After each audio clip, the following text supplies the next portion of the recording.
beyond our dreams, but is a natural event in the history of mankind.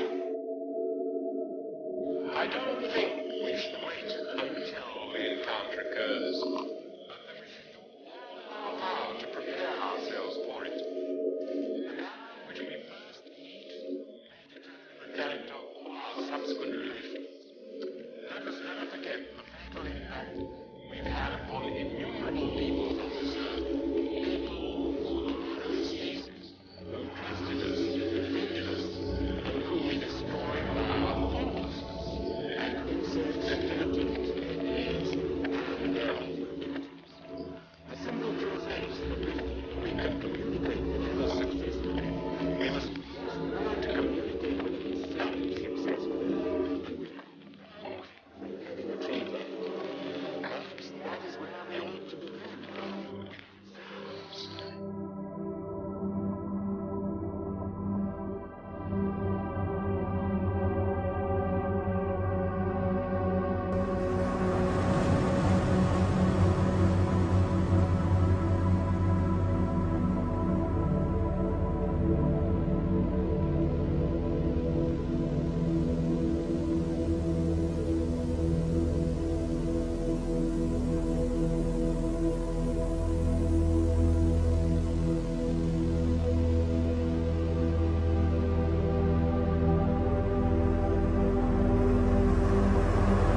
The UFO phenomena is quite an elusive topic.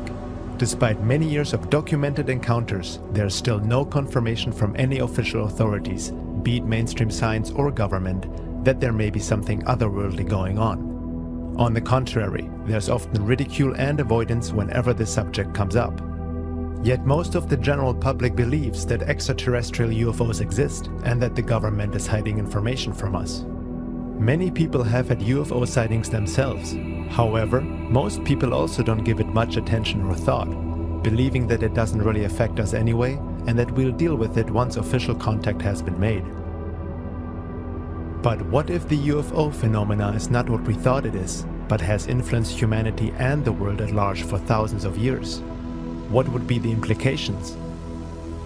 Our views on life and existence, science and religion, spirituality and evolution, consciousness and psychology, as well as reality as we know it, would take on a whole new understanding when looking deeper into the UFO phenomena and the possibility of a higher alien intelligence affecting our world. Maybe we're not the main show here on Earth, and maybe not even on top of the food chain. Let's not forget, not too long ago we believed that the Earth is flat. What else will we discover? In general, it is impossible to get into any discussion about this topic with people who dismiss something right away without having sincerely looked into the evidence and research. There is no point in simply discussing beliefs and set viewpoints. Discussion is only constructive when it is not limited by personal preference, beliefs, or a conditioned worldview. Open-minded objectivity is essential when seeking truth.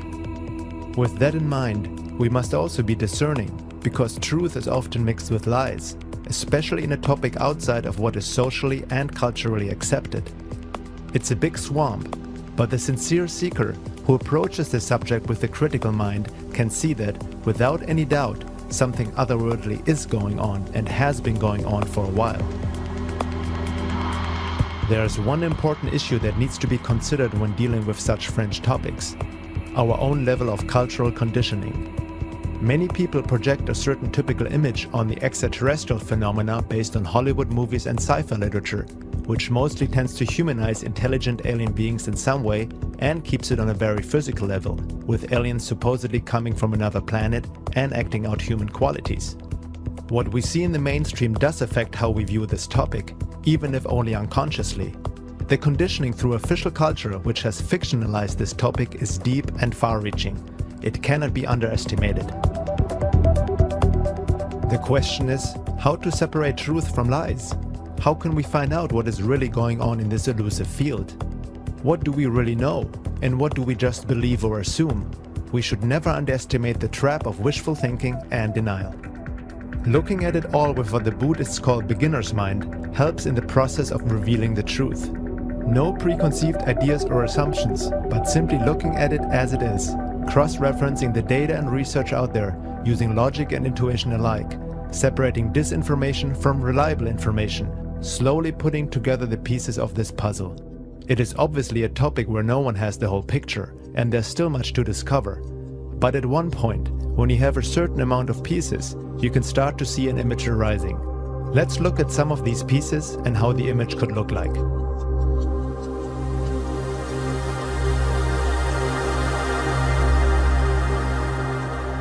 When it comes to well-documented UFO cases, especially involving government and military documents, there's one book to point out, and that is Richard Dolan's UFOs and the National Security State: The Chronology of a Cover-Up.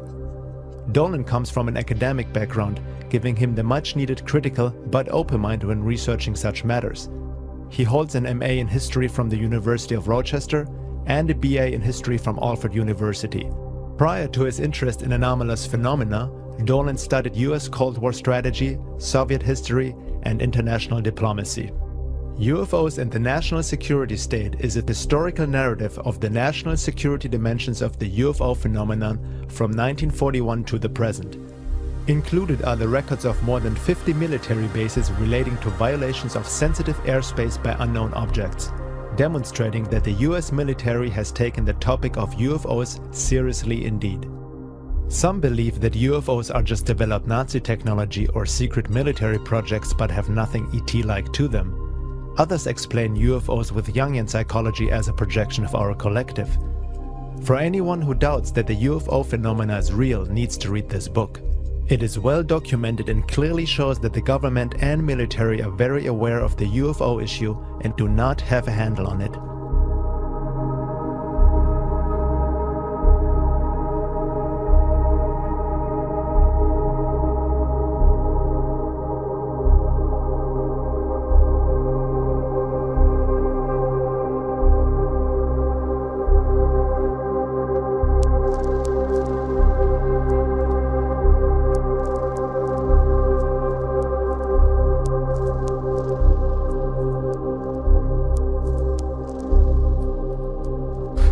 One of the interesting things about UFOs in the history of this country, 1952, a very big year.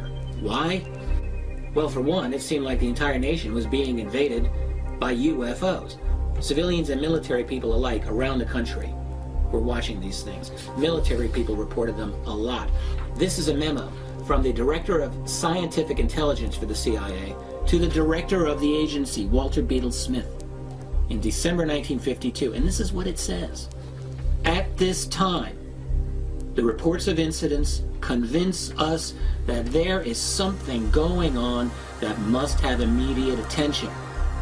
Sightings of unexplained objects at great altitudes and traveling at high speeds in the vicinity of major U.S. defense installations are of such nature that they are not attributable to natural phenomena or known types of aerial vehicle. It's the CIA. People don't just come out and say, boss, I think we're being invaded. That's about as close as you're going to get in a classified memo to the director of the Central Intelligence Agency in 1952. The really extraordinary encounter occurred when this object detached a smaller object from it, which then pursued the F-4 interceptor. The pilot pulled an extreme turn to get away from the object, and this small object turned inside his own arc and then rejoined the mother craft for a perfect rejoin. That's 1976. What can do that today, much less 35 years ago? Well, officially speaking, we don't really know. Unofficially, I think we do know.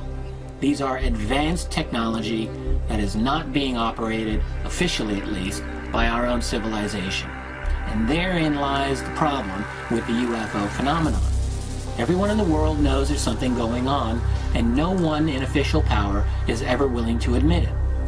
There are people who are so hide-bound in their opinions and so skeptical about this without bothering to look at any of the evidence that they will say, well, the government did look into this. The government did have Project Blue Book.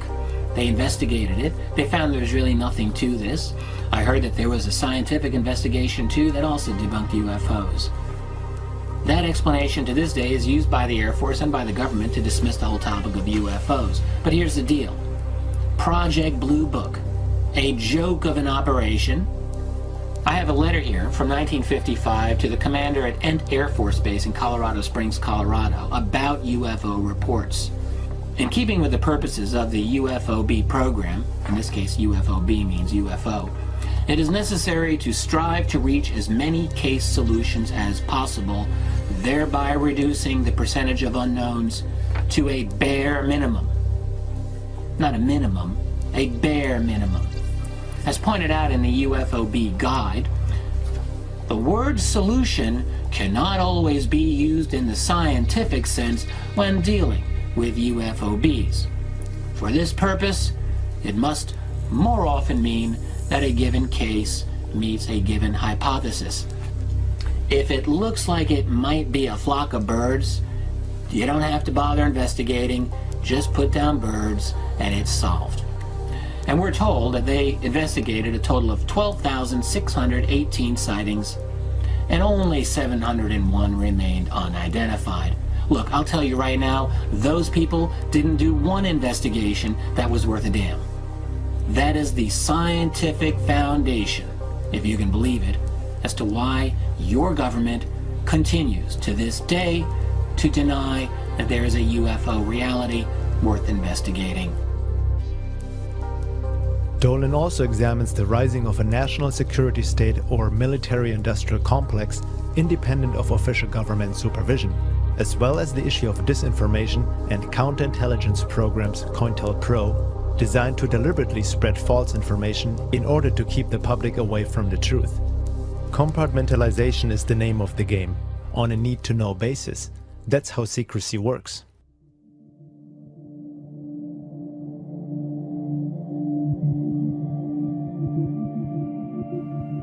Many people who have looked into the topic of UFOs have come across the Disclosure Project, an organization under the guidance of Stephen Greer, which also reveals the government and military involvement in the UFO field.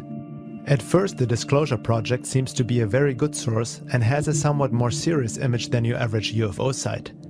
Greer and his project is quite popular these days, especially in the New Age movement. UFO enthusiasts seem to take Greer's work as a credible, reliable source and are happy to hear that our benevolent space brothers are here, possibly providing us with technology like zero-point energy, which the secret government is apparently hiding from us. According to Greer, we are also threatening the aliens and a possible contact scenario because of our space weapon program. While there is some valid information presented by Greer with the very ideal objective of bringing about disclosure of the UFO phenomena through Congress, there also seems to be disinformation, in particular in regards to the intention of the visitors. Greer claims that there is no evidence of any negative behavior on part of the ETs. But is that true? UFO researcher Guy Malone writes about Stephen Greer. There are certain problems with the lesser known but equally sought after goals of the Disclosure Project, which hide, in plain sight, behind the noble top-line pursuit of disclosure which should raise concerns. Namely the seemingly religious zeal with which Dr. Greer promotes the intergalactic community we are supposedly being invited to join. These other non-essential to disclosure pursuits are built upon a single faulty premise, that UFOs are not ever harmful. It is simply unreasonable to believe that, as a noted ufologist, Dr. Greer has never heard of these or similar reports. Too much of the UFO community simply ignores all such reports in favor of either an undeserved loyalty to the UFOnauts or a hidden agenda, political, spiritual, and/or financial. Promotion of UFO beings as benevolent and the ideal of a peaceful intergalactic community is the hallmark only of uninformed researchers, well-informed disinformation agents, New Age acolytes, and UFO cult leaders. If the government doesn't really know much and has no handle on it, as Richard Dolan has shown in his research, then that puts into question the disclosure through government as promoted by Greer and others. One has to ask, who is going to disclose what? Are we really so naive to believe that the government would just come out and tell us the truth, even if they knew what was going on? Sincere researchers in the UFO field are starting to look through Greer's agenda more and more, as his claims do not hold up to the data uncovered. Could Greer be a disinformation agent in classic COINTELPRO fashion? Laura Knight-Yajic writes about Greer in her book, The Secret History of the World. In the present day, we have Stephen Greer's Disclosure Project. Based on the mail I get, it seems that many in the New Age UFO community think that this is a great and novel idea. However, history shows that it has been tried before. The one thing about Greer's effort that suggests it is just more and better COINTELPRO is his attachment to the aliens are here to help us idea, which is directly contradicted by history. In regards to secrecy of the UFO issue, referring to Dolan's work, she writes, "This brings us back to the problem of the secret state and its agenda. Some people believe that this secrecy is absolutely essential. They say that the public simply could not handle the truth about aliens. They say that there is no reason to spoil people's lives with the truth because there's nothing that the average person could do about it anyway. Is that really true? Would there be so much effort to conceal the alien agenda if disclosure of the truth wasn't harmful to that agenda?" Dolan's chronological history of the actual interaction between UFOs and the public and the corresponding behavior of the military, the intelligence community, the media, the scientific community in its interaction with the public make this abundantly clear. It seems obvious from the documentary evidence as well as the behavior of the military in response to UFOs and the alien matter that the aliens do have an agenda and that, at some level in the layers of secrecy, there are those who know, at least on a need-to-know basis, what the agenda is. It seems abundantly evident that the secrecy has been enjoined on this group by the aliens themselves. What is more, a careful assessment of the evidence does not suggest a benevolent agenda. Now, what would an alien agenda be that might not be in our best interest?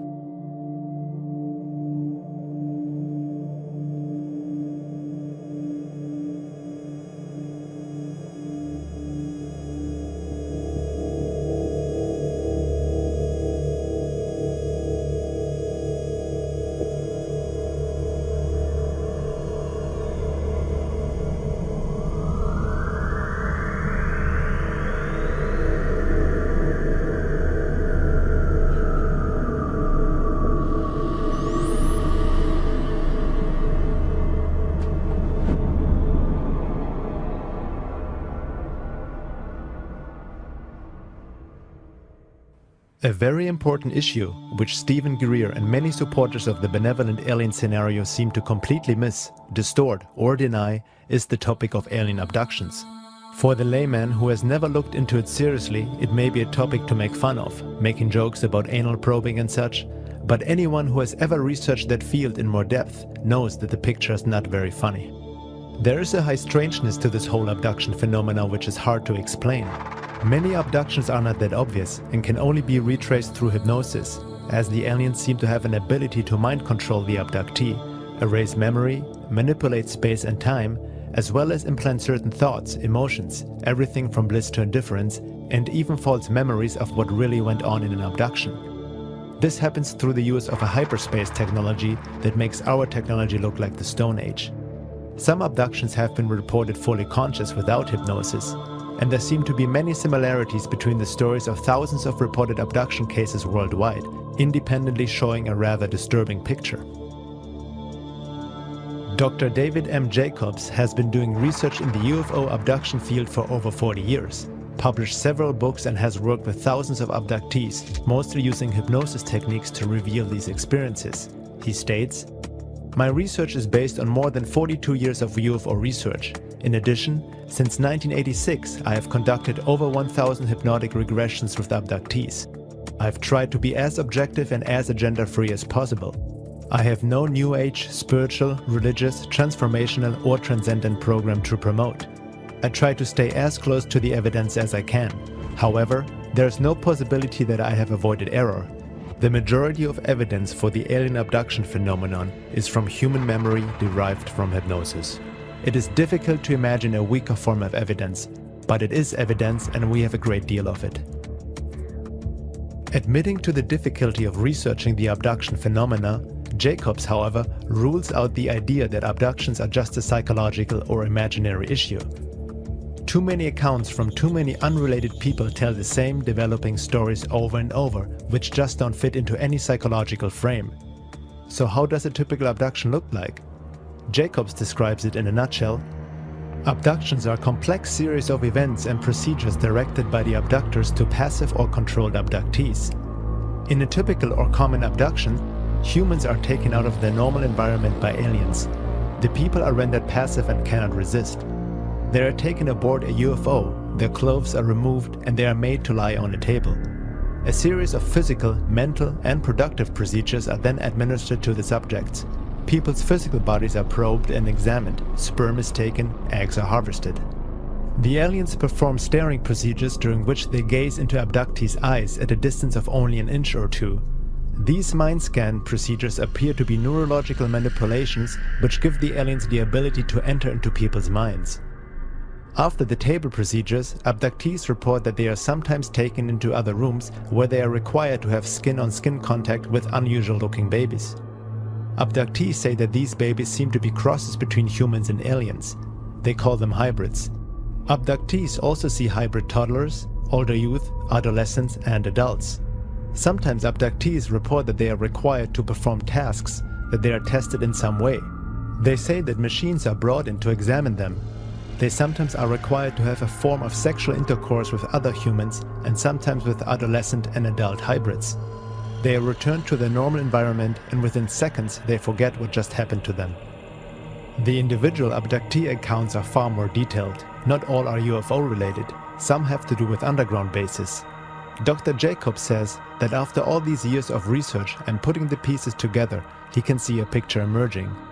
It looks like there's a program in the works with a certain goal, and that producing offspring may be one of the objectives behind the abduction phenomenon for the purpose of creating a hybrid race.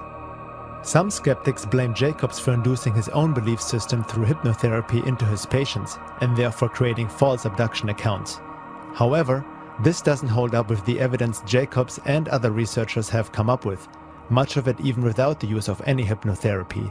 It only shows that skeptics haven't really looked into the research and are more trying to validate their own belief system rather than objectively looking for truth. In regards to the typical debunking of the abduction phenomena, be it through the scientific or spiritual community, Jacobs says, "In my 40 years of UFO research, the last 20 of which spent studying the abduction phenomenon, I have learned a simple evidence truism. All debunkers make one or more of three fundamental mistakes. They do not know the evidence, they ignore the evidence, or they distort the evidence.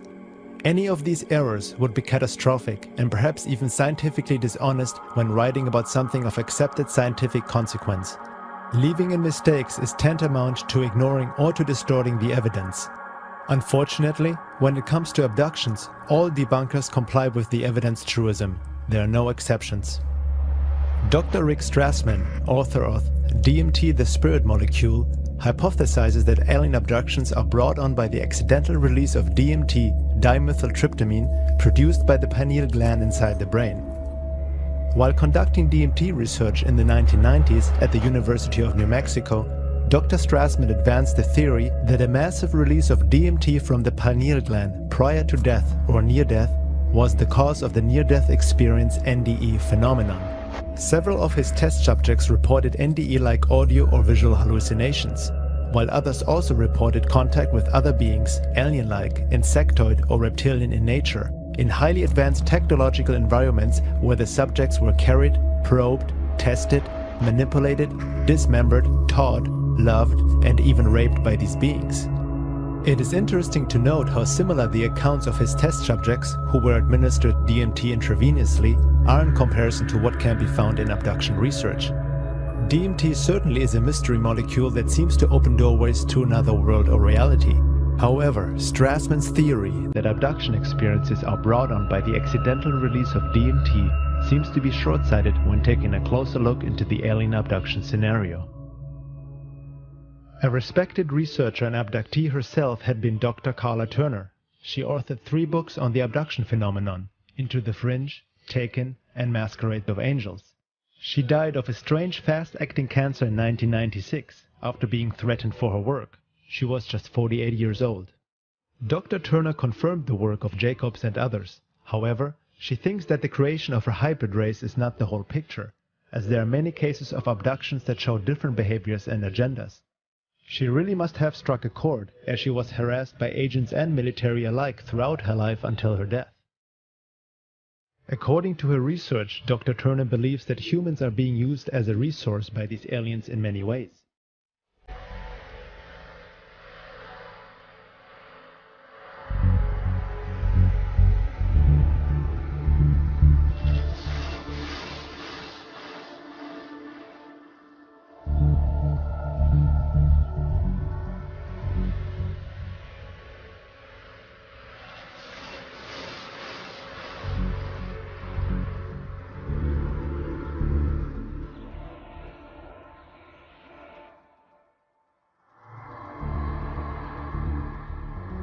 Here is a list she put together based on countless abduction accounts, research, and analysis. Aliens can alter our perception of our surroundings. Aliens can control what we think we see. They can appear to us in any number of guises and shapes.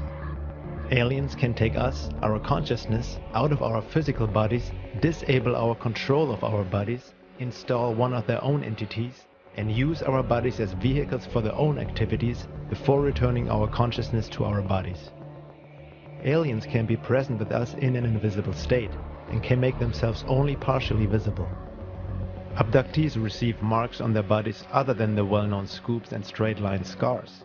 These other marks include single punctures, multiple punctures, large bruises, 3- and 4-fingered claw marks, and triangles of every possible sort. Female abductees often suffer serious gynecological problems after their alien encounters, and sometimes these problems lead to cysts, tumors, cancer of the breasts and uterus, and to hysterectomies. Aliens take body fluids from our necks, spines, blood veins, joints such as knees and wrists and other places. They also inject unknown fluids into various parts of our bodies. A surprising number of abductees suffer from serious illnesses they didn't have before their encounters. These have led to surgery, debilitation, and even death from causes the doctors can't identify. Some abductees experience a degeneration of their mental, social, and spiritual well-being. Excessive behavior frequently erupts, such as drug abuse, alcoholism, overeating, and promiscuity. Strange obsessions develop and cause the disruption of normal life and the destruction of personal relationships. Aliens show a great interest in adult sexuality, child sexuality, and in inflicting physical pain on abductees. Abductees recall being instructed and trained by aliens. This training may be in the form of verbal or telepathic lessons, slideshows, or actual hands-on instruction in the operation of alien technology.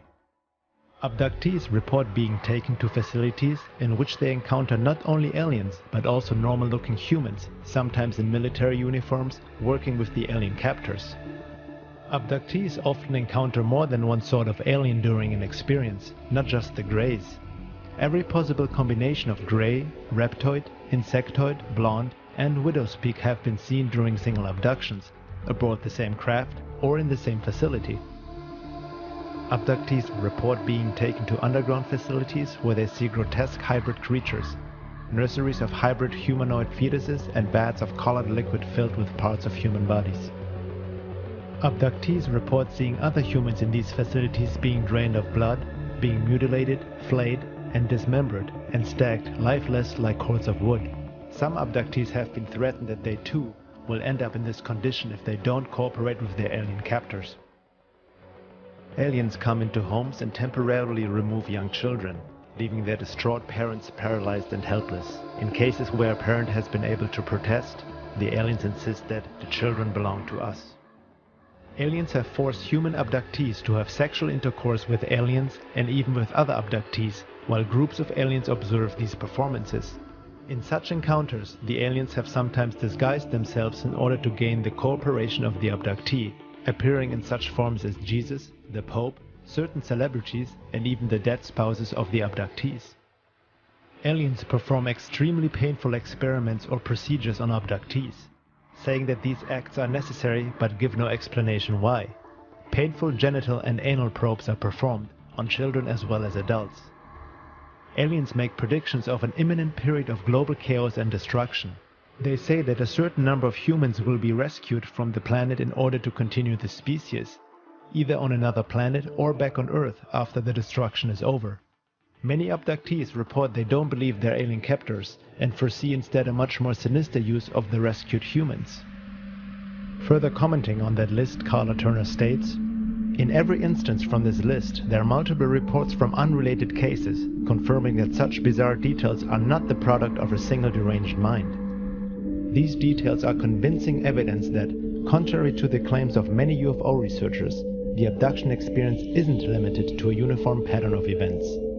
This phenomenon simply can't be explained in terms of crossbreeding experiments or scientific research into the human physiology."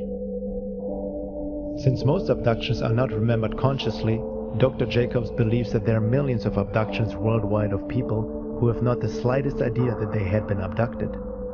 Dreams and issues of missing time can be hints that an abduction has actually occurred. Sometimes people remember later in life, after 30 to 50 years or so, that something like an abduction had occurred earlier in life. Hypnotic regression can help to uncover more. However, there's also physical evidence at times, such as body marks, and there are conscious recollections without the need of hypnosis. According to abductees' stories, most abductions are performed by the typical gray alien, which has become a sort of pop culture icon thanks to Hollywood. Sometimes there are reptilian and humanoid entities present who seem to oversee such procedures. Some people believe that abductions are performed because these aliens are dying, claiming that they need our DNA and that in a sense we are helping them. On the other hand, some supporters of the benevolent alien scenario suggest that abductions and genetic manipulation of humans happen on purpose for our benefit in order to upgrade our DNA for the shift. However, this assumption doesn't hold up in light of the overall research and merely downplays the abduction phenomena by painting an inferior and innocent image of the aliens or seeing them as saviors. The gray aliens seem to be just biogenetic robots performing assigned and programmed tasks, but are not in charge nor a race on their own.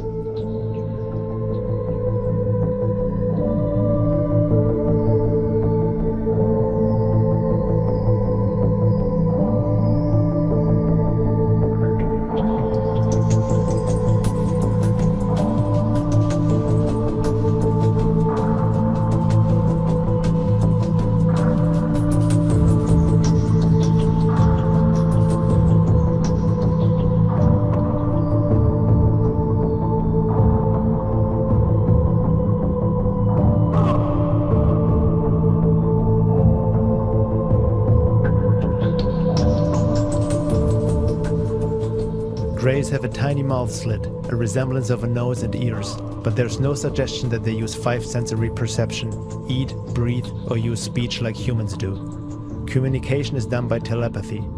Dr. Jacobs also believes that the gray alien is a product of human-alien genetic manipulation, and the reason why mouth, ears, and nose have a regressed, underdeveloped appearance is simply because they are not used as a human would use them.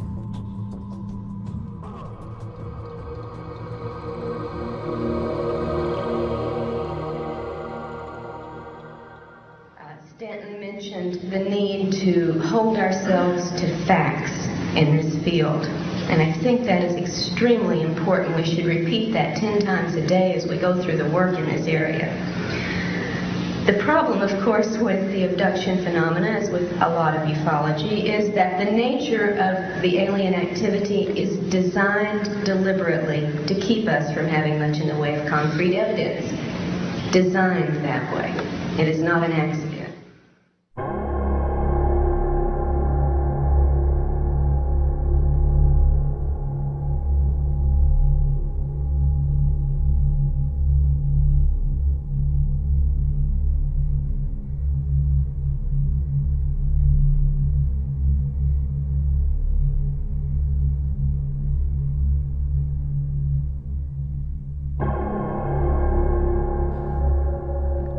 It seems that the secret government and military-industrial complex, which is in possession of alien technology and is involved with these non-terrestrial forces on some level, is not fully in control, but are themselves duped by these visitors. Looking into military abduction accounts, MyLab, researched by Dr. Carla Turner, she has reports by people who have been abducted regularly by aliens and then also started to get abducted by military personnel, who then questioned the abductees about what the aliens wanted from them and what they conveyed to them. Whatever is going on, the alien forces seem to have their own agenda and are not just in partnership with the secret government. Deception is the name of the game, not only through the military-industrial complex, but also through the aliens themselves. Military abductions are happening, but they seem to have a different purpose than what Stephen Greer suggested. He believes that all abductions are simply staged by the military to give the aliens and ETs a bad name.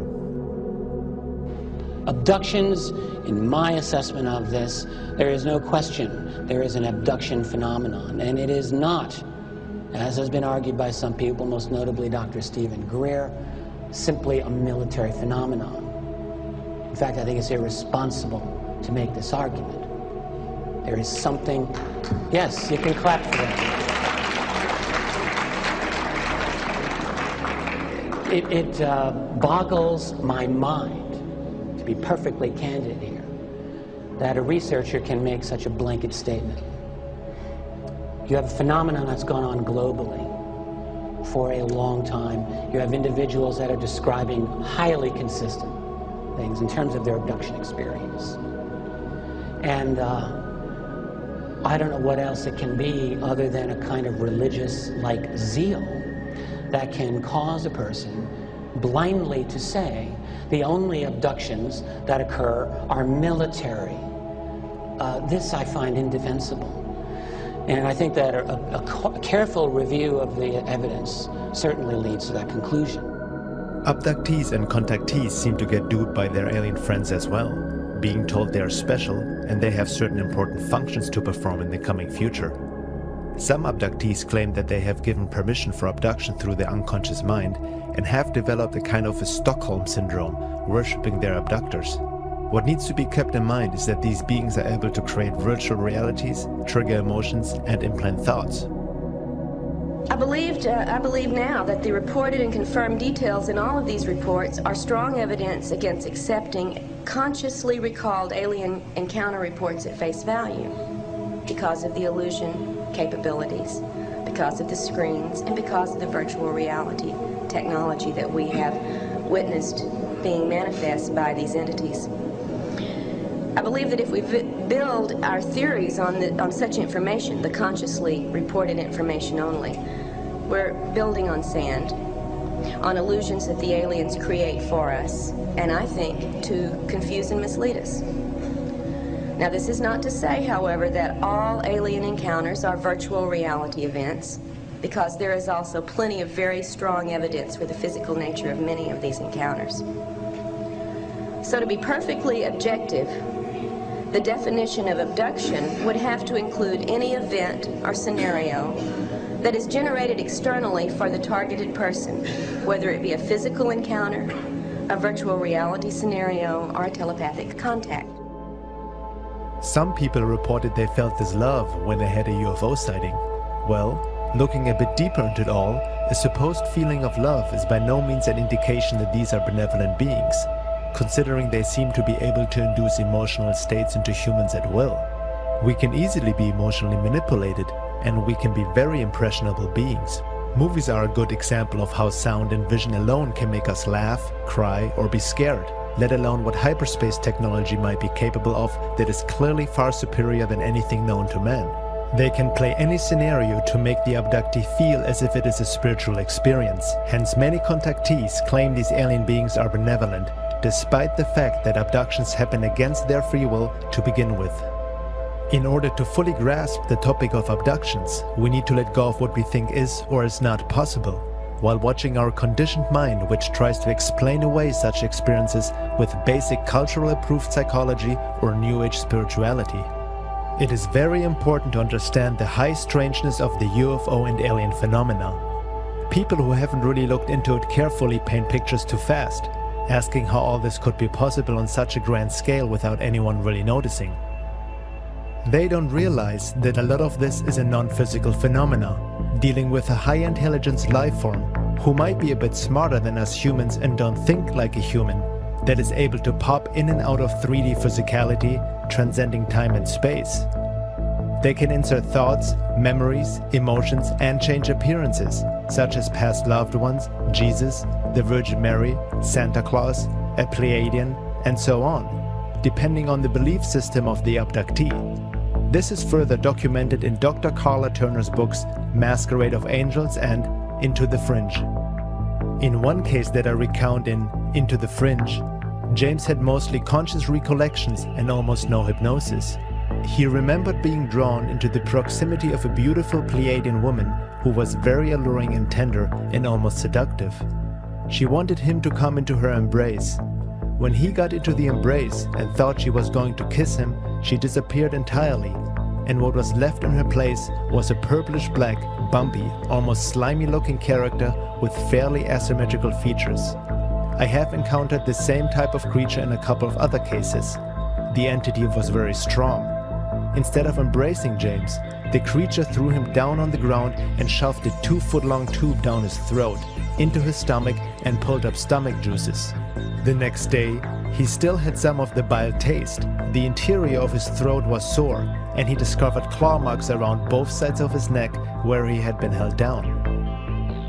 Laura Nadjajic writes in The High Strangeness of Dimensions, Densities, and the Process of Alien Abduction, another disturbing factor that emerged from my research was that these beings, whether demons, vampires, or aliens, seem to have the ability to control our thoughts to a certain extent, our physical bodies, the weather, and even events in our lives.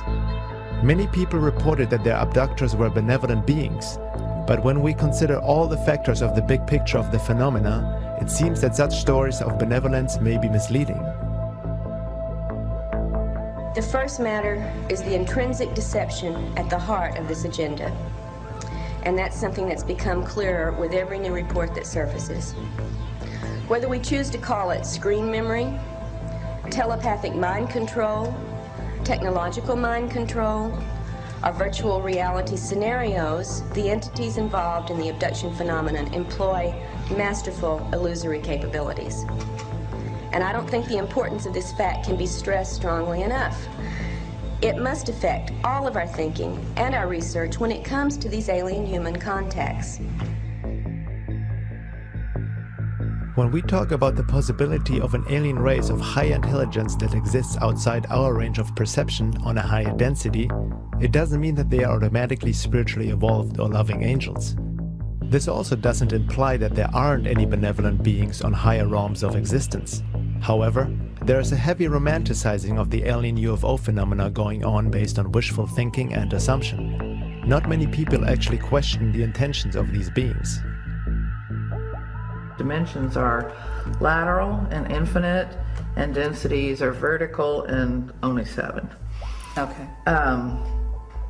And density refers as much to state of awareness, because obviously if you're in a higher density, you're more aware of the multiple dimensions on the density below you. And as you go up, this just increases, because we as human beings are extraordinarily aware of, many creatures inhabiting the animal kingdom and the world around us, the natural world and so forth. So we're aware of many dimensions below us.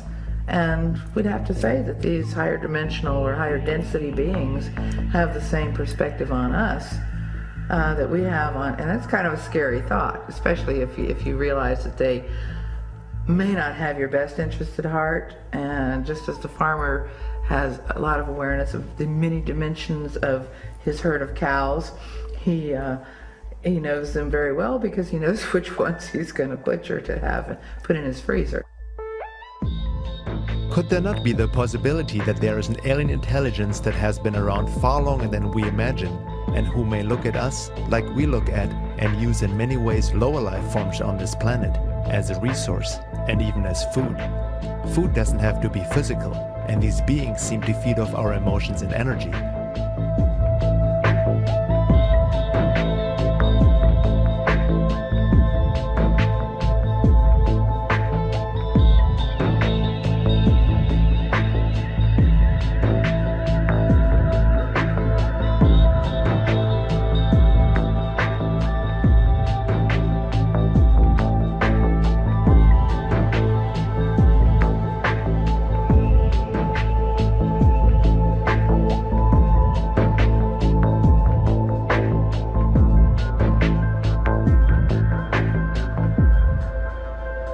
Are we really the peak of God's creation and so special and holy that nothing other than ourselves would harm, control, manipulate, or consume us? Are we really that anthropocentric and ignorant to think that way? What do we really know?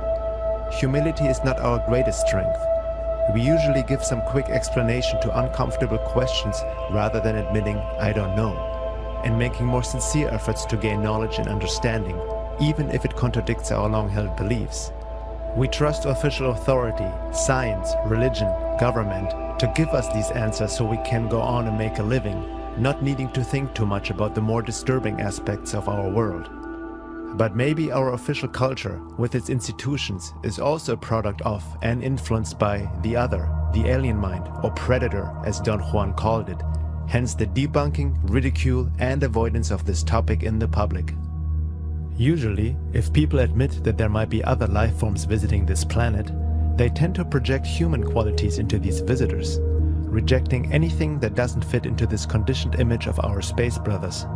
It's a typical "the aliens don't behave how they are supposed to" excuse and denial of the abduction phenomena. Who are we to even assume to know how another non-human life form thinks or behaves to begin with? Some abductees have had healings done by their alien abductors, but maybe it is for a whole different purpose than just caring for the sake of caring.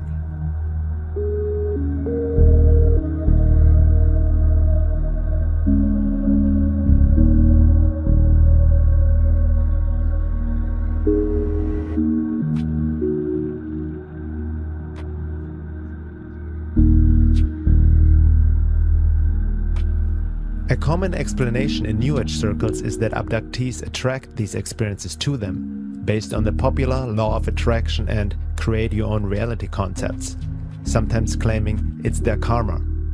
This seems more like an escape and justification without carefully studying the phenomena. The hyped New Age teachings of today, which many people believe without questioning, shouldn't justify anything that may not look pretty. Millions of children have died in Iraq since the war. Do we also say it's just karma? Or they just attracted it because of their thoughts and just led them to their fate? Can we see the misuse of such popular ideas when dealing with these issues? Carla Turner states in that regard, "There is a theory that says abductees who perceive their experiences in a negative way only do so because they themselves aren't spiritually or psychically advanced. Persons with higher cosmic development have positive alien encounters, so the theory goes, and those who have painful or frightening experiences are merely spiritual Neanderthals."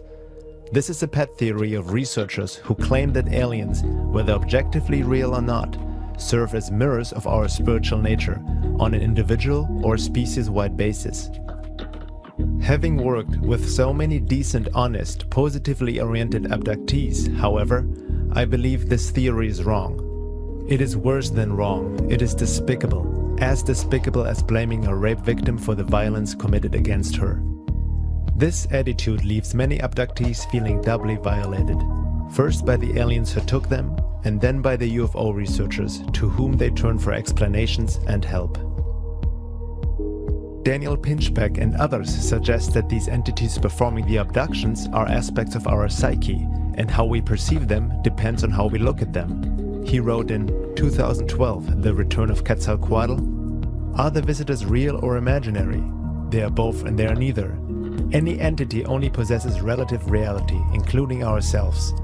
Entities who manifest on other forms of consciousness, such as the Greys, are, at the same time, separate from us and aspects of our own psyche. We are the ground of their manifestation, and it is only by attaining a non-dual perspective that we can understand them. We are supposed to learn to work with the elementals, and also alleviate their suffering. It is clear from the abduction accounts that the visitors are suffering.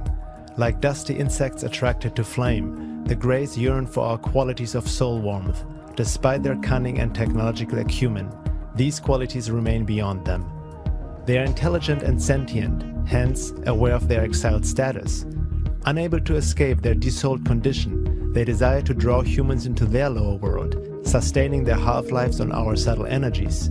They appear to be utilizing their dream world technologies in a serious and desperate attempt to find a way out of their cul-de-sac. Everything exists and nothing exists at the same time. The aliens are separate from us, and at the same time they are part of us. While there's obvious truth to such ideas from a higher perspective, these considerations are useful only for the expansion of perception, but are not useful for practical application. By simply dismissing strange aspects of reality as existing and not existing at the same time, or separate from us and at the same time part of us, is to generalize life with oversimplified spiritual perspectives such as everything is an illusion or we are all one. There is a danger to philosophize and essentially buffer up the issue without seeing the limitations of such higher truths in our state of being and existence. In general, there seems a tendency in the New Age arena and certain progressive conscious movements to come to an oversimplified application of spirituality and quantum mechanics. Also, by defaulting to the assumption that the grey aliens are beings who suffer and crave what we have, Pinchbeck and others ignore much of the evidence and research that show quite a different picture. Looking at what Dr. Karla Turner and other abduction researchers have found out, it seems more likely that the grey alien is as much suffering and yearning for our soul warmth as a robot performing certain tasks. The grey aliens don't seem to be in charge, but are being used as biogenetic working drones by other more powerful beings such as reptilians or insectoids, who oversee the procedures and who actually seem to be able to plug into a grey alien and work or see through them. Implanted screen memories can also hide and distort of what an abductee has really experienced and paint a false image of what the greys really are. Screen memories may be unusually vivid dreams, recollections of meeting spirits, or even of friendly interaction with aliens. Hypnosis can get past screen memories to uncover another layer of experience, which is most often less agreeable. I remember just lying there, trying to relax. I'd opened my eyes, I seen a red light flowing across the ceiling, which it almost looked like the Aurora Borealis. Dan and Joyce Aarons say the room was dark except for the unusual light, which they describe as about 4 or 5 feet in diameter. They say it hovered over the baby's crib at the foot of their bed where their 1-year-old daughter Heather slept. Dan says that when he tried to get up, he found himself immobilized. That was the most frightening feeling I guess I've ever had in my whole life, is not being able to move. I was screaming for him to help me because I couldn't move. And I didn't know that he was paralyzed too. And we both sat up in the bed at the same time. And I said, what the hell was that?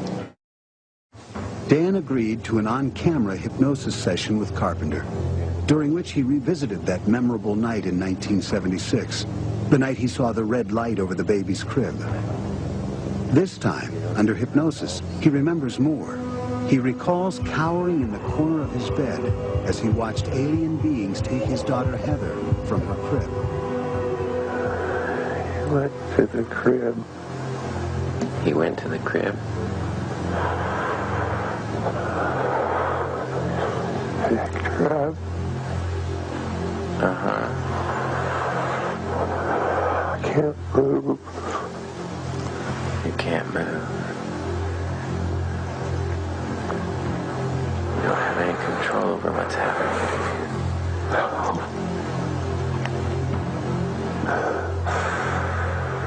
What do you see happening now? He took her. He took her. Under separate hypnosis, Dan's wife Joyce recalled the same sequence of events. They both say little beings marched them outside, and together the family was floated onto a spaceship. I never wanted it to happen to my children. I didn't realize until later that it had. But when they took her, I couldn't do anything. Abductions start as early as infancy and can occur till late in life.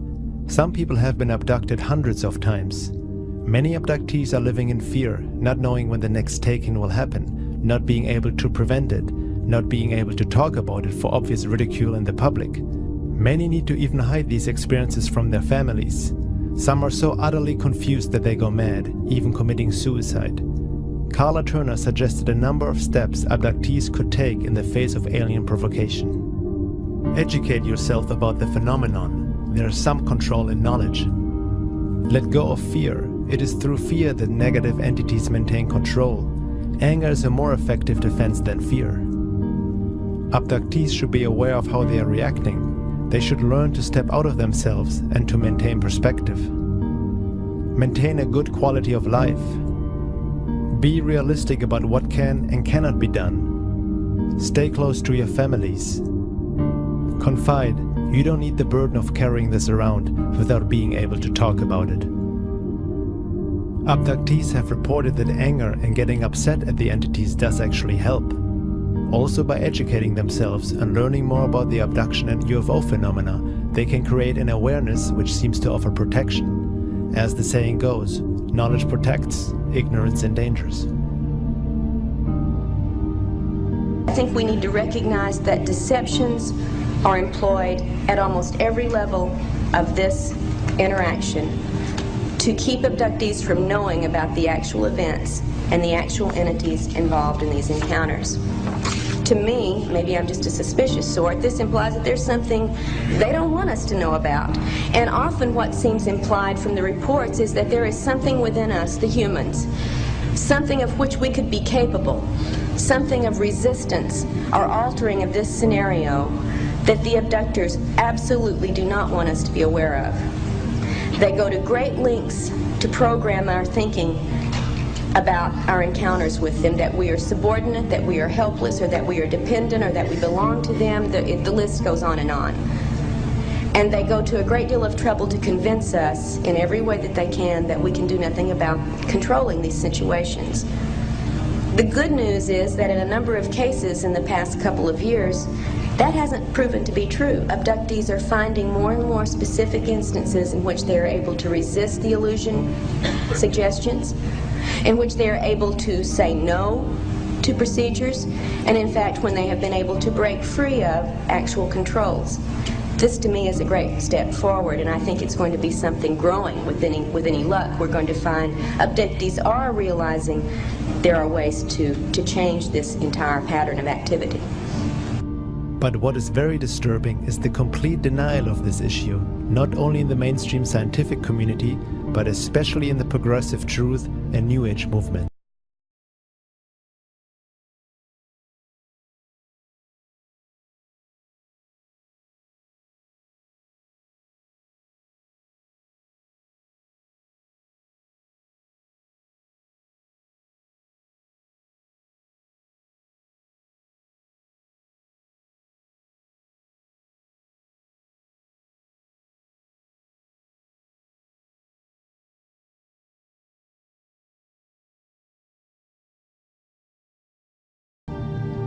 The topic of alien abductions is mostly treated as if it is non-existent, and that is the best way to keep a secret.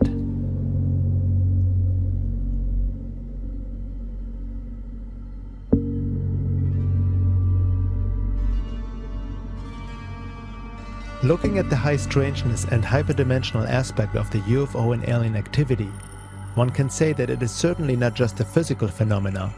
And these crafts don't seem to have technology like we think in terms of a spaceship.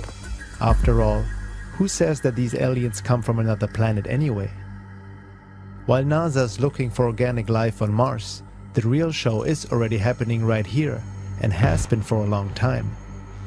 Contact has been already made, but it is not how we thought it would have happened. Maybe our physical world is just embedded in what longtime UFO researcher, scientist and astronomer Dr. Jacques Vallée calls a control system.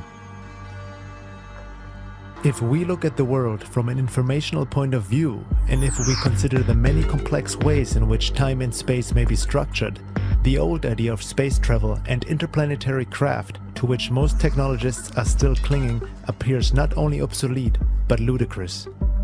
Indeed, modern physics has already bypassed it, offering a very different interpretation of what an extraterrestrial system might look like. I believe there's a system around us that transcends time as it transcends space. The system may well be able to locate itself in outer space, but its manifestations are not spacecraft in the ordinary nuts and bolts sense. The UFOs are physical manifestations that cannot be understood apart from their psychic and symbolic reality. What we see in effect here is a control system which acts on humans and uses humans. Vallée also stated that it would be false to say that these UFOs fly like a plane or rocket would. With technology that transcends time, space and gravity, space travel may take on a whole new meaning. One has to wonder why such a topic of immense importance for science and the world is still widely ignored and denied by official culture. Abduction and UFO researcher James Bartley explains, "Unfortunately, the human race has been poorly served by the scientific community. This should come as no surprise, considering the disproportionate amount of funding the scientific community receives from tax-exempt foundations, multinational corporations, the Department of Energy and the Pentagon, just to name a few. To provide such funding and then encourage real scientific study of UFOs would defeat the purpose of the long-standing, well-documented debunking and disinformation campaign against UFO reality. Since scientists are conditioned and trained to discount the reality of UFOs, it is relatively easy to convince some of them to be UFO debunkers, especially if they will be paid for their debunking efforts. Scientists cannot be expected to think or behave any differently. They have been indoctrinated and are in need of funding. I have to laugh when skeptics and debunkers demand scientific proof for UFO sightings and alien abductions. How can science, as controlled as it is today, possibly explain the types of phenomena described by UFO witnesses and alien abductees? UFOs have been seen to divide into numerous parts and fly off in different directions. Conversely, 2 or more UFOs have been seen to fly towards one another and merge into one object. UFOs have been seen to change shape in mid-flight, and so on. Other researchers and authors also see this phenomena not like a ET is coming from another planet scenario, but something that may have been around far longer than we imagine. The same phenomena seems to have been interpreted and described by the worldview of past cultures, from fairies to demons to vampires to serpents, dragons, and other mythological figures.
Are there any other hints in ancient history and scriptures that talk about a possible hyperdimensional control system, a paraphysical phenomena which is indigenous to planet Earth?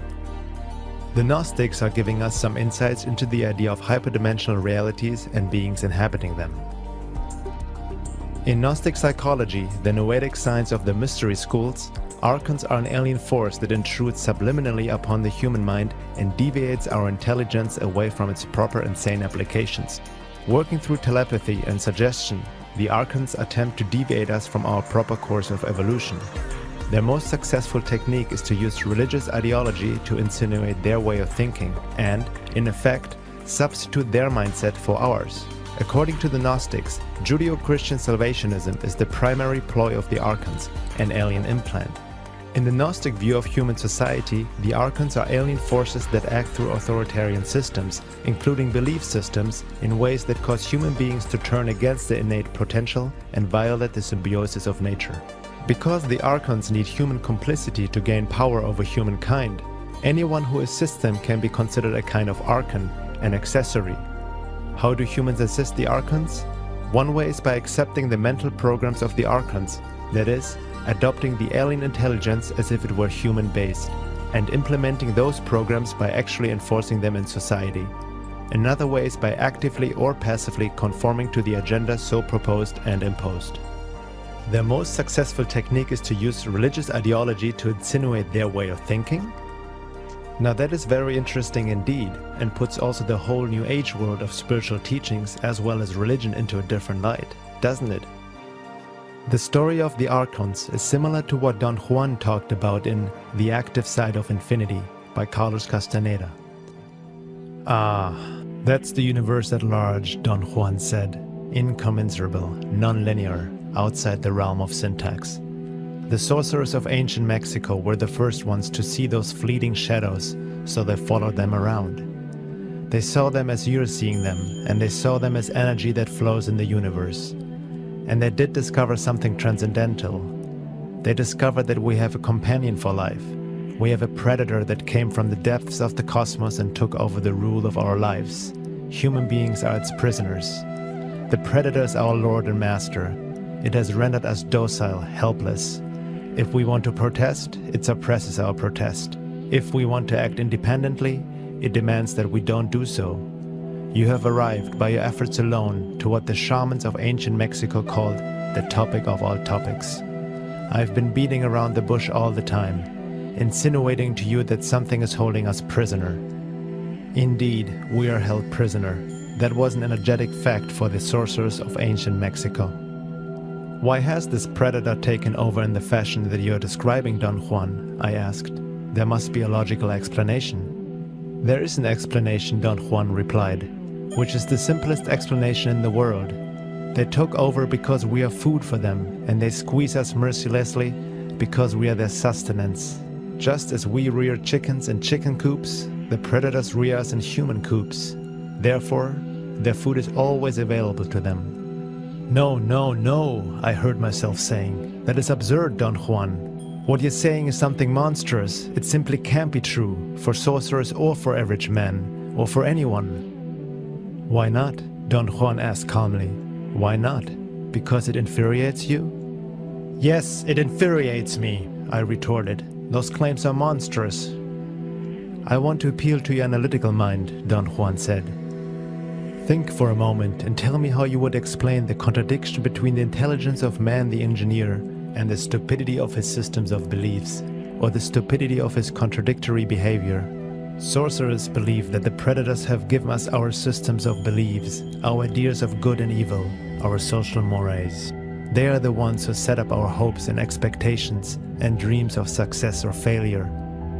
They have given us covetousness, greed and cowardice. It is the predators who make us complacent, routinary and egomaniacal. But how can they do this, Don Juan? I asked, somehow angered further by what he was saying. Do they whisper all that in our ears while we are asleep? No, they don't do it that way. That's idiotic, Don Juan said, smiling. They are infinitely more efficient and organized than that. In order to keep us obedient and meek and weak, the predators engage themselves in a stupendous maneuver.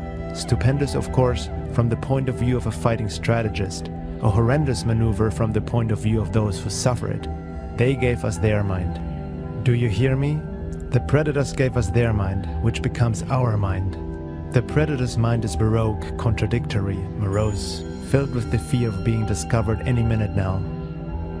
I know that even though you have never suffered hunger, you have food anxiety, which is none other than the anxiety of the predator who fears that any moment now its maneuver is going to be uncovered and food is going to be denied. Through the mind, which after all is their mind, the predators inject into the lives of human beings whatever is convenient for them. And they ensure, in this manner, a degree of security to act as a buffer against their fear. Looking at Don Juan's words in the light of what we have explored so far, we should maybe put on a different lens when reading Castaneda's books, no matter if Don Juan was real or not, as some people like to argue over. They contain a great amount of esoteric knowledge when read in the right context, much of it resembling Gurdjieff's fourth way teachings. Our reality might indeed be controlled by denizens of a higher reality. Gurdjieff refers to them in the story of the evil magician, cited by Ouspensky in Search of the Miraculous. There is an Eastern tale which speaks about a very rich magician who had a great many sheep. But at the same time, this magician was very mean. He did not want to hire shepherds, nor did he want to erect a fence about the pasture where his sheep were grazing. The sheep consequently often wandered into the forest, fell into ravines, and so on. And above all, they ran away, for they knew that the magician wanted their flesh and skins, and this they did not like. At last the magician found a remedy. He hypnotized his sheep and suggested to them first of all that they were immortal, and that no harm was being done to them when they were skinned, that, on the contrary, it would be very good for them and even pleasant. Secondly, he suggested that the magician was a good master who loved his flock, so much that he was ready to do anything in the world for them. And in the third place, he suggested to them that if anything at all were going to happen to them, it was not going to happen just then, at any rate not that day, and therefore they had no need to think about it. Further, the magician suggested to his sheep that they were not sheep at all.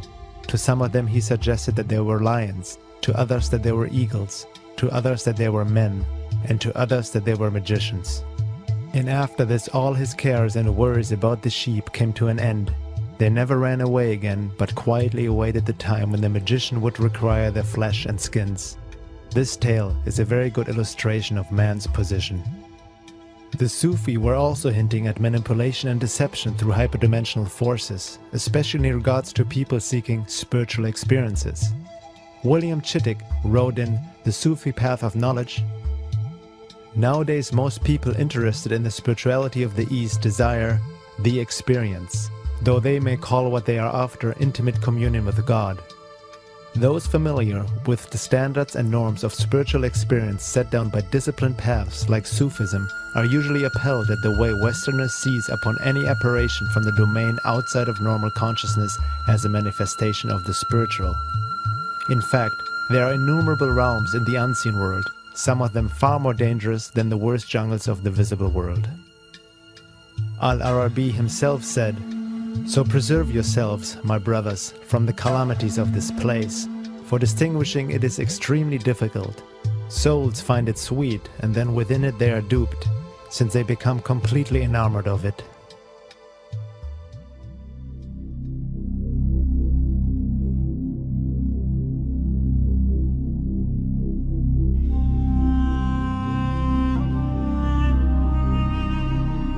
Let's consider what these sources tell us, from abduction accounts to the archons, predators, the evil magician, and aliens. Could they all relate to the same phenomena, manipulating humanity since the beginning of time? Where did religion originally come from? Could popular New Age teachings be influenced by these same forces? A lot of channeled and New Age material tells us to just focus on love and positive thoughts since we create our own reality. We should ignore anything negative or unpleasant, telling us that eventually the light will win anyway, and we need to just watch it unfold, bathe in the photon belt, and let the divine plan unfold. Is there manipulation going on in the New Age movement for the purpose of welcoming alien entities as friends and saviors, or maybe just as a distraction from reality?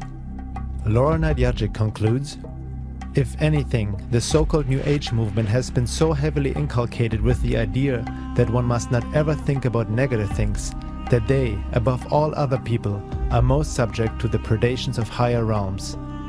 If you don't know about something, you cannot defend yourself against it. The consistent deflection from the truth of the state of so-called higher realms by masses of published material over the many years suggests almost a program of disinformation.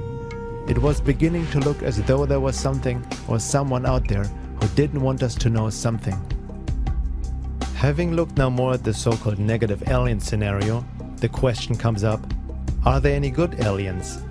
How would the higher positive and spiritual non-human intelligence act? Would they interfere with free will and perform abductions? Would they help humanity against the bad aliens or the evil elite and save us? Or is it more up to us humans to learn our lessons in order to truly evolve spiritually, discerning truth from lies, learning and gaining knowledge of what is truly going on without being held by forces of whom we really don't know much about to begin with? What are these beings who claim to want to help us and land on our shores as promoted through popular New Age channelings these days? That doesn't mean that there aren't benevolent forces out there, but the negative alien scenario is being overlooked and denied in many ways. Maybe once we have learned our lessons, being able to truly see what is going on and act, behave, evolve accordingly, then the good ETs will come and join us, or we will join them. But in the meantime, it is up to us to grow and learn, discern truth from lies, true revelations from clever forms of deception. In our current state of being and evolution, we are more prone to being manipulated than joining any form of galactic federation of higher spiritually evolved beings. Isn't that obvious? We must become that first ourselves. And the major part of conscious evolution is not just about trying to focus on love, but also making the darkness conscious and learning the lessons therein, within and without. As the Russian mystic Boris Muraviev said, "Illusion, thinking it is reality, takes reality for illusion." Maybe the "We are all one" New Age slogan, as true as it is from a higher perspective, must also be carefully re-examined with a sober and objective eye. Sure, Bush and Gandhi are one, but one of them doesn't seem to have any conscience at all, and not even the remote ability to feel any compassion, love, or understanding, fully cut off from the higher centers of consciousness. Is he or others in power really human to begin with, just because he looks like one? What does it mean to be human? We always say that this is just human behavior, but never question it. Have we ever noticed how people project all these qualities into the world leaders without ever considering that they simply may not think or feel like regular folks do, may not even be genetically wired as the average man, but can perfectly imitate and act that way and fool us along the way? This doesn't necessarily mean that Bush or other political figures are alien hybrids, but relates to another greatly misunderstood and ignored topic: psychopathy and political ponerology. From a hyperdimensional perspective, psychopaths may be even used as portals through which negative aliens can work through. Who needs aliens when we've got psychopaths? You know, I mean... But the psychopaths are being motivated by hyperdimensional beings. Yes, and also Lizzie's and Greys, right? Who are Greys are on the fourth... Well, Greys are cybergenetic probes. They're not even real beings. They're like, almost like, they're like plant-like, living like robots. Sure. You know, they're like a cross between a plant and a critter, and they grow them like plants, you know, and they send them because they can function in our reality much more easily than the overlords, who have great difficulty making their vibrations match with our reality. And they've also been working on hybridization projects to hybridize beings that can cross densities, that can be bi-density, that can move between densities, because they want to use these bodies themselves as incarnational opportunities when they, you know, in a sense, to use them as portals into our world.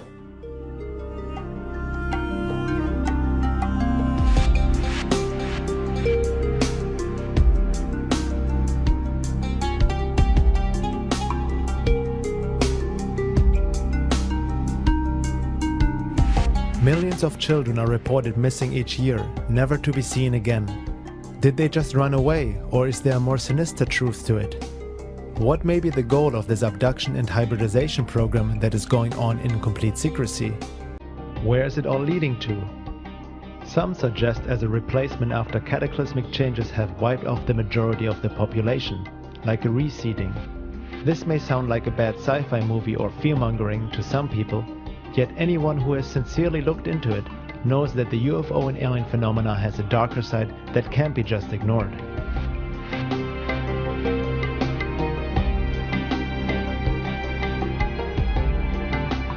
It is interesting to note that if there is something presented which may not look that pretty, it is sometimes automatically judged as fear-mongering or being negative.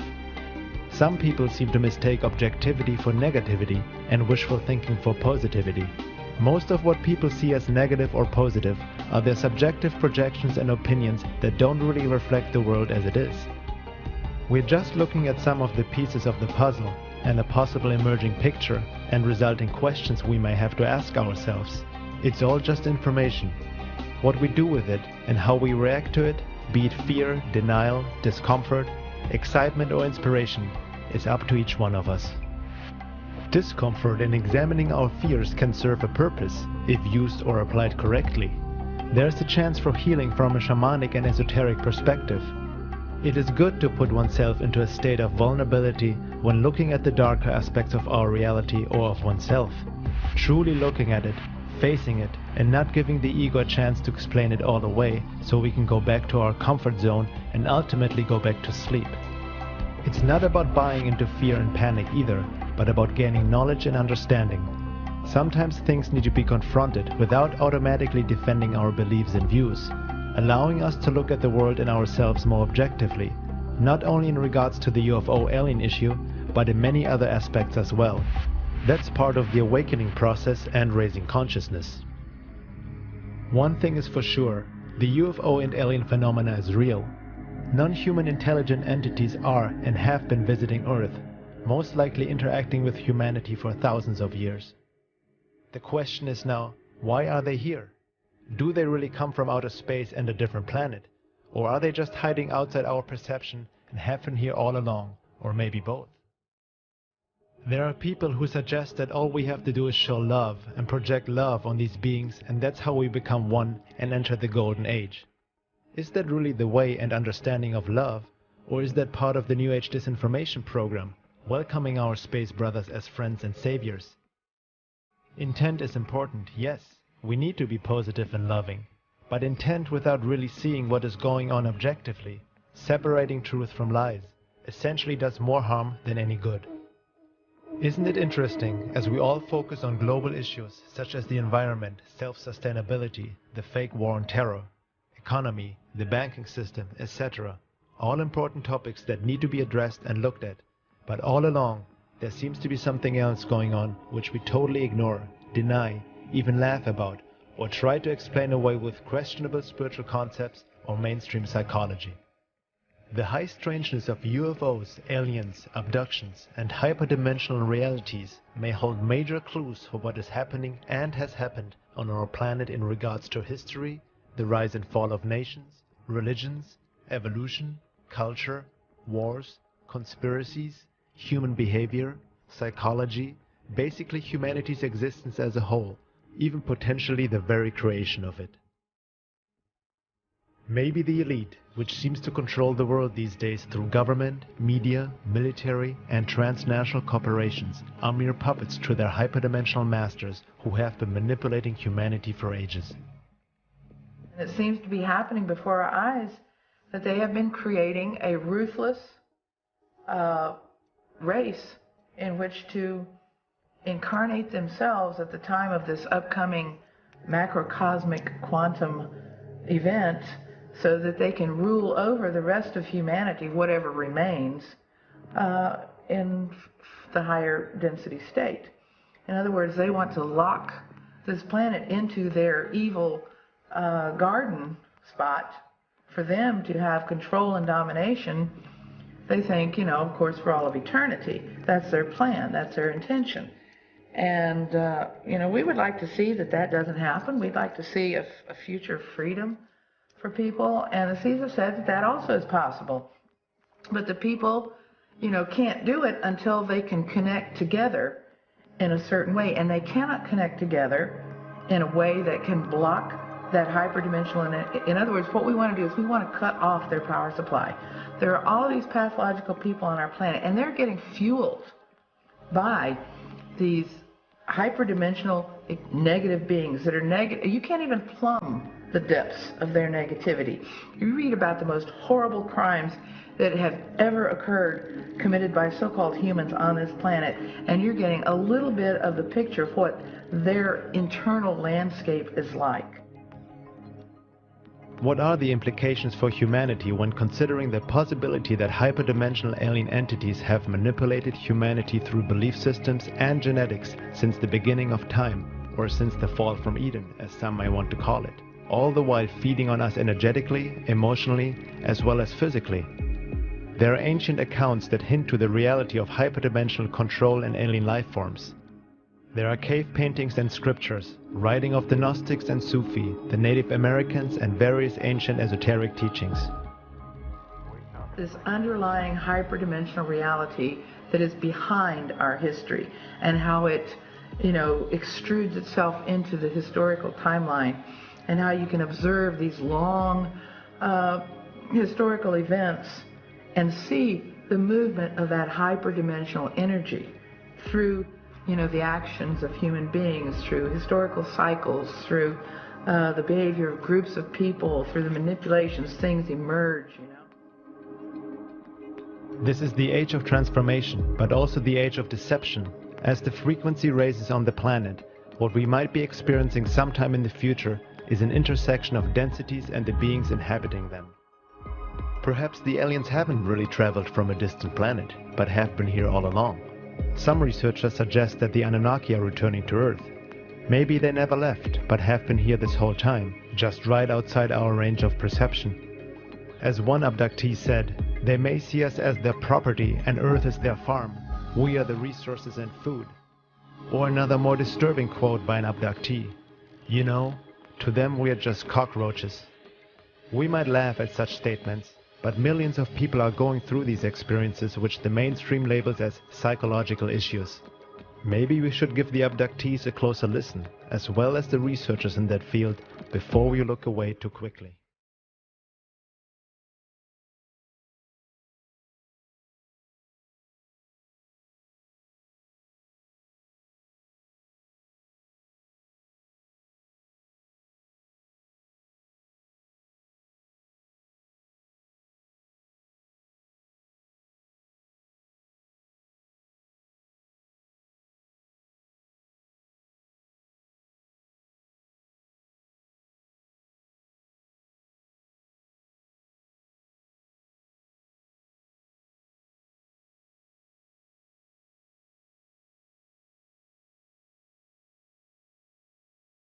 Food doesn't necessarily mean physical substance, but consciousness is food for higher density beings.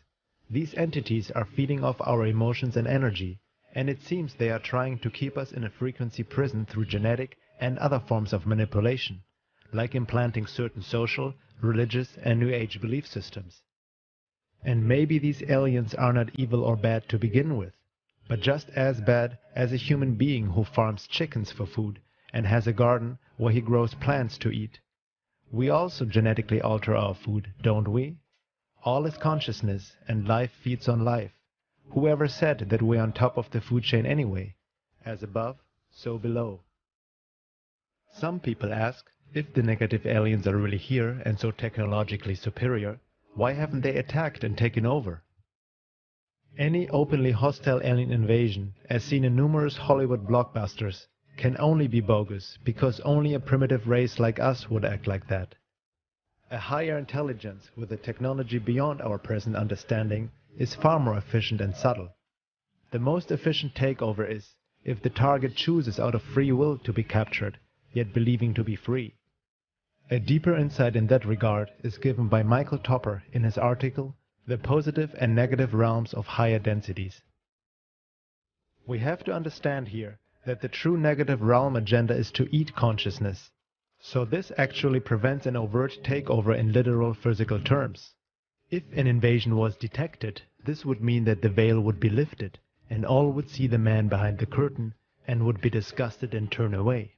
Just as in The Wizard of Oz, those ruby slippers have to be obtained very carefully. Gathering the essence is an art of great subtlety. The negative alien plan is, in its purest sense, stalking. The aim of stalking is to create a completely controlled artificial environment composed of thoroughly predictable human behaviors, made predictable because they have been programmed to respond to cues of conditioning, and all of this revolves around a story that is actually untrue and wholly misrepresentative of the real negative aim. The primary object of negative stalking is to persuade through strongly influenced but not robotic behavior patterns the free choice of the targeted consciousness to align with negative higher density existence. Because, in the long run, the object is the eating of functioning units of consciousness by the negative hierarchy, with free will intact. It is not good food otherwise. And Laura Nadjajic adds, the higher density positive entities are light beings. The higher density negative entities are light eaters. Love is light is knowledge. When they induce belief against what is objectively true, they have eaten the light knowledge of the person who has chosen blind belief over fact. When you believe a lie, you have allowed the eating of your energy of awareness. This is also why higher spiritually evolved benevolent ETs would never save us, because this is the way of life, and they know not to mess with free will. Positive ETs and aliens respect free will. They understand that this is part of evolution and the lessons within that.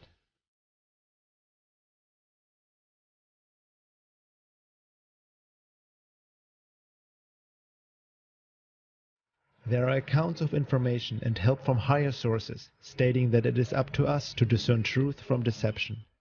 Everything is part of creation. Nothing is better or worse. Evolution is a process of learning, becoming aware and conscious, gaining knowledge and hence wisdom and love. The more one can see the world as it is, objectively, as the universe sees itself, the higher the degree of awareness and state of being. Higher evolved positive alien beings may assist and guide us in more subtle ways if we're able to see and know how to listen. But the work comes down to us. No one is going to do it for us. As the saying goes, the teacher appears when the student is ready. They don't interfere with our lessons we need to learn for the sake of our own evolution, personally and collectively.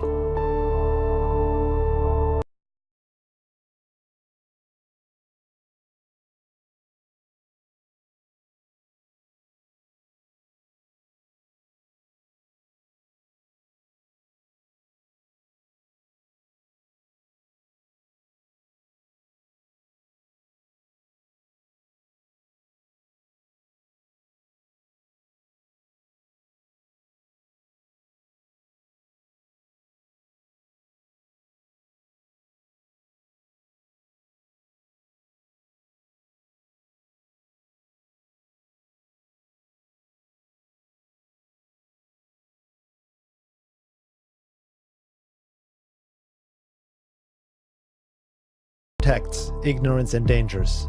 The more we gain knowledge and understanding, not simply book-smart knowledge, and the more we become objective with ourselves and the world and raise awareness, the better we can see and act accordingly. This means carefully discerning truth from lies. There is truth to certain channeled material. However, one needs to understand how to read and interpret it. Looking at what we've found out about manipulation through hyperdimensional beings, it is obvious that a lot of channeled material these days is suspect to great deception from higher sources. There are different levels and degrees of channelings, depending on many factors. The topic of channeled information needs to be examined very carefully. Higher sources may be able to contact us that way, when asked for, and when it doesn't infringe free will or interferes with the learning process of the one asking. However, who is coming through and what is the source really saying is the question. Channeled material should never be taken as fact and proof alone, but one should cross-reference it with other material and combine it with scientific research. There are some sources that actually encourage that approach and tell us that it is up to us to learn, discern and gain knowledge, hence becoming more aware and consciously engaging in the process of evolution and awakening. In that sense, we are the ones we've been waiting for, as the Hopi Indians would say, or we are our own rescue team, as another channeled source states. But just focusing on love and light and visualizing the best outcome is not going to work and actually feeds the negative agenda. This attitude may be the greatest deception and is exactly what the alien intruders want us to do. They may be behind the emerging New Age religion and New Age thought to begin with, and they seem to be taking advantage of our good nature. Who is to judge what is a good outcome to begin with? Good is a very subjective statement. What is a good outcome for the aliens might be not so good for humanity and vice versa. We need to understand our subjective limited view and perception of good and bad, dark and light, in regards to the big scheme of creation and all intelligent life within. Are we bad because we eat plants and animals? True spiritual work entails more than just focusing our attention of what is possible. It means becoming aware, and becoming aware, conscious, entails seeing the world and oneself as it is, as one is, objectively, dark and light, without rose-colored glasses on or projecting into it how we like it to be or not to be. Before we can create something new and better, we need to clearly see what is going on in ourselves and in the world. Otherwise more damage will be done, and it's like a blind man stumbling around in the porcelain store.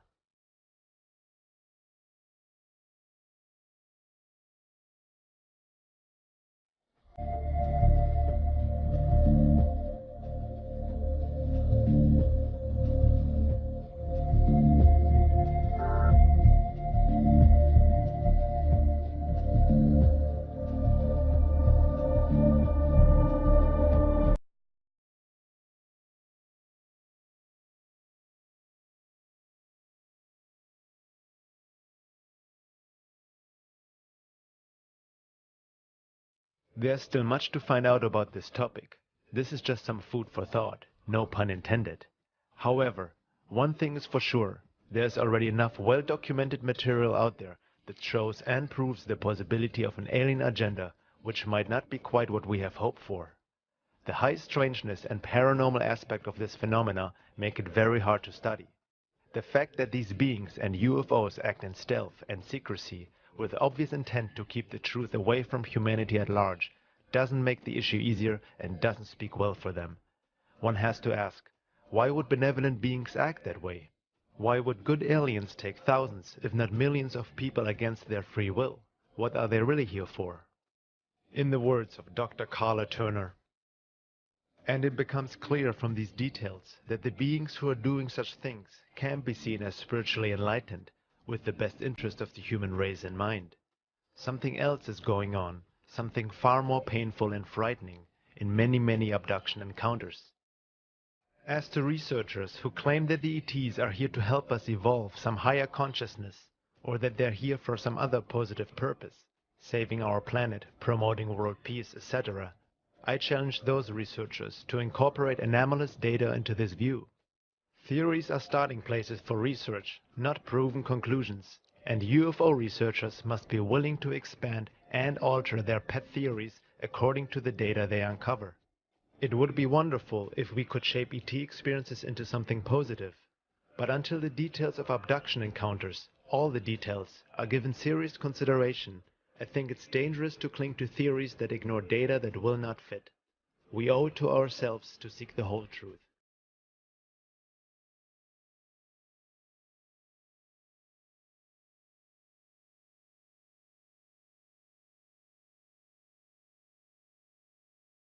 We need to get out of our habit of romanticizing anything that has to do with alien intelligent life forms according to our wishful thinking, nor deny the UFO reality completely out of conditioned non-belief, nor buying into any fear. This means growing up and becoming spiritually mature, being able to look at the world as it is, the dark and the light, without preference, and understanding what dark and light really means to begin with, moving from subjectivity towards objectivity. Re-examining our beliefs and so-called spiritual knowledge we have gained over the years, which we at times just repeat without questioning. Everything from Eastern and Western religious teachings to mainstream New Age stuff and various spiritual teachers who have been on Oprah and on mainstream TV, marketing a passive, self-centered kind of spirituality to the masses in this billion-dollar heavy New Age industry. What is really going on?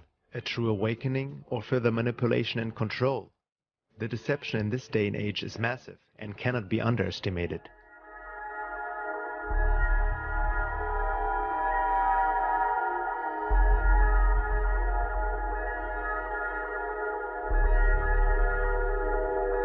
There's much disinformation in the New Age movement and UFO field these days.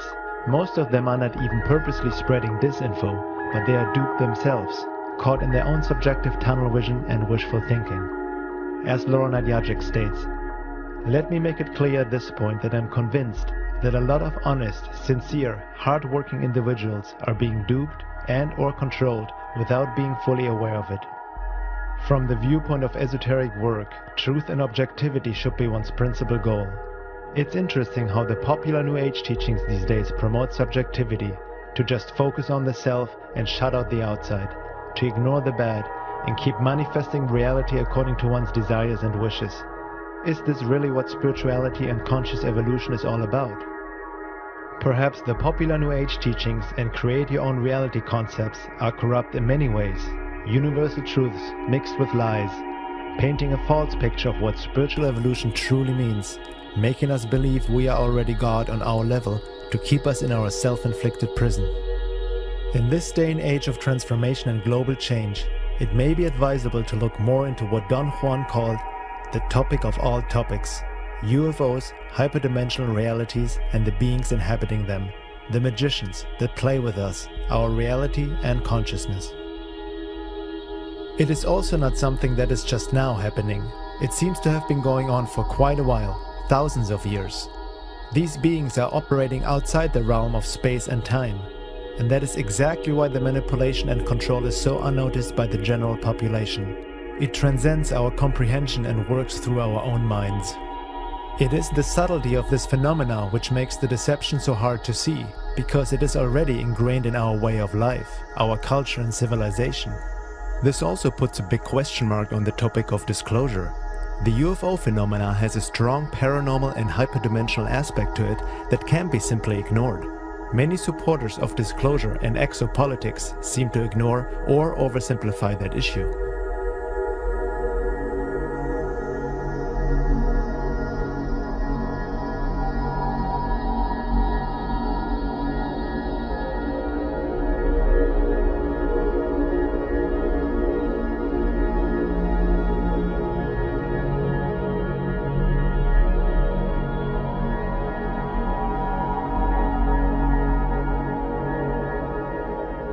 The alien invasion we are subjected to is happening and has already happened through our minds and beliefs, the religious, spiritual, and genetic manipulations throughout the ages by hyperdimensional beings and methods we are only scraping to understand and most of us are not even aware of to begin with. It's state-of-the-art mind control. Are perhaps the aliens themselves behind the New World Order and quest for global enslavement? Most people still have a hard time realizing that 9/11 was an inside job, and that Al-Qaeda is as fake as the war on terror. If the population of this world can be already so easily deceived by such obvious means, how will they ever look through a manipulation and deception by beings they are not even aware of and whom they even might welcome as their space brothers in the near future? Interesting times indeed. In the words of Elton Turner, husband of Dr. Carla Turner. I believe that our very thoughts and consequently our behavior as a race of sentient beings are being undermined through the power of insinuation and the implantation of controlling devices in our bodies by non-human, most of the time, entities. This is truly the most effective way to invade and conquer. I do not trust such creatures, no matter what I've been told about their altruistic motives. We, as a race, have never been free to discover our own true identity. Every social advance we attempt is thwarted by some maniac who springs up with almost divine grace to lead us into madness.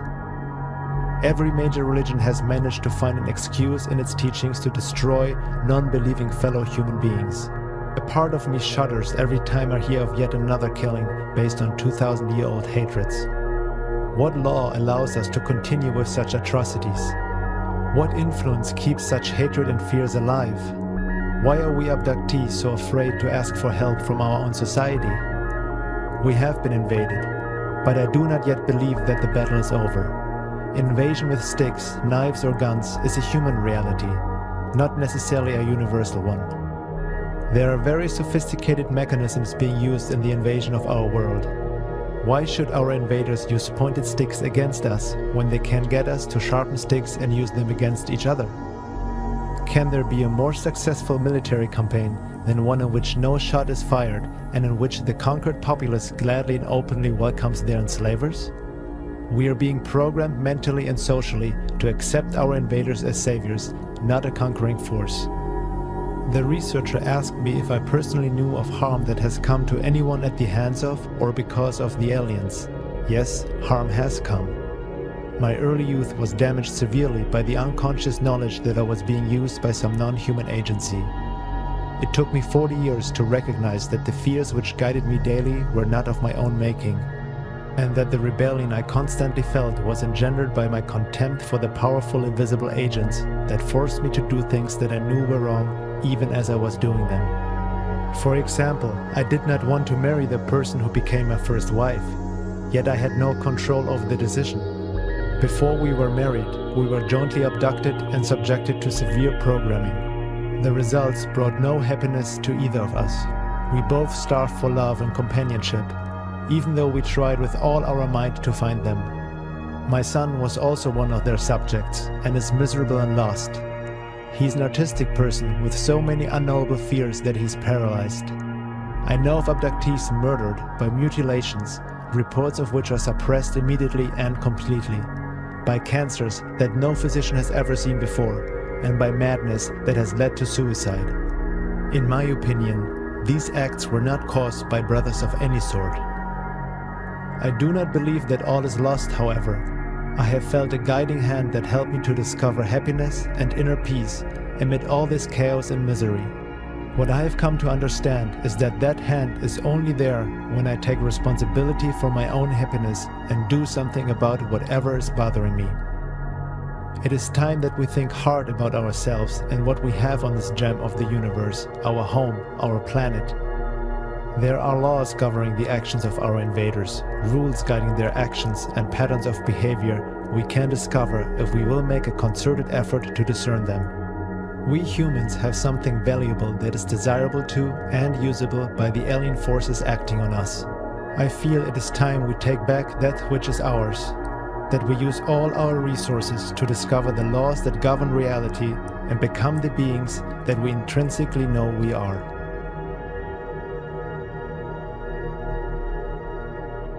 We're in a very unstable period of our history.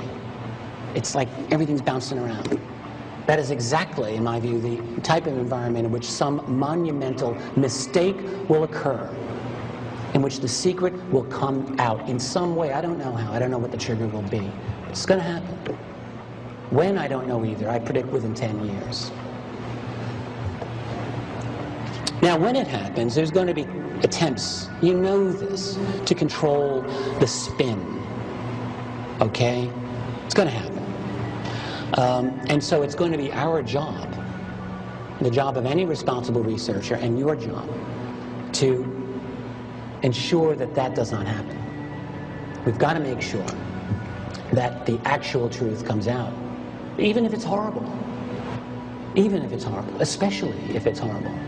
There's no other way we're going to be able to deal with the reality until we learn the full import of what is going on. But there may be some extraterrestrial or interdimensional or non-human intelligences that may not be working toward our best interest. If we don't acknowledge that at least as a distinct possibility, I think we're fools. We have to, even if their intentions may not be bad. What happens to indigenous cultures when they encounter a highly technically proficient society? We know. And maybe in the long run things get better for them. I don't know, you can decide that for yourself. But the point is that we have to be vigilant against a variety of fronts here. Hope and fear. Fear is an enemy, we know this. Because when we are afraid, we react irrationally to things. We don't think through. Hope is an enemy too, though. That sounds kind of wrong, doesn't it? Everyone likes to have hope. Don't give up hope. But here's the problem with hope. Hope also deludes. We need to have a cold eye. We have to be able to look at reality in as alert and awake a fashion as we can. What is true higher consciousness? Well, it starts with awareness, with seeing things as they are. Not as you want them to be, not as you hope they can be. You have to see them as they are. And it is only through going over that first large hurdle, I feel, that we can really attain a true higher consciousness, a true awareness in which we are awake, not asleep. No matter what the truth ultimately proves to be, we have to go for it. I mean, without it, we're like children playing with shadows. And we're ignorant, and we're certainly unempowered to deal with and confront whatever the real entities are behind this masquerade. To take it all at face value is foolish. To take none of it at face value is ridiculous. Investigations into this field there cannot be anything more important for us to be doing right now than to dig past our wishes, dig past our fears, and dig for objective reality and understanding. What is truth and what are lies in the world of UFOs, aliens, abductions, and hyperdimensional realities? We ought to make an effort to find that out. As Carla Turner said, we owe it to ourselves.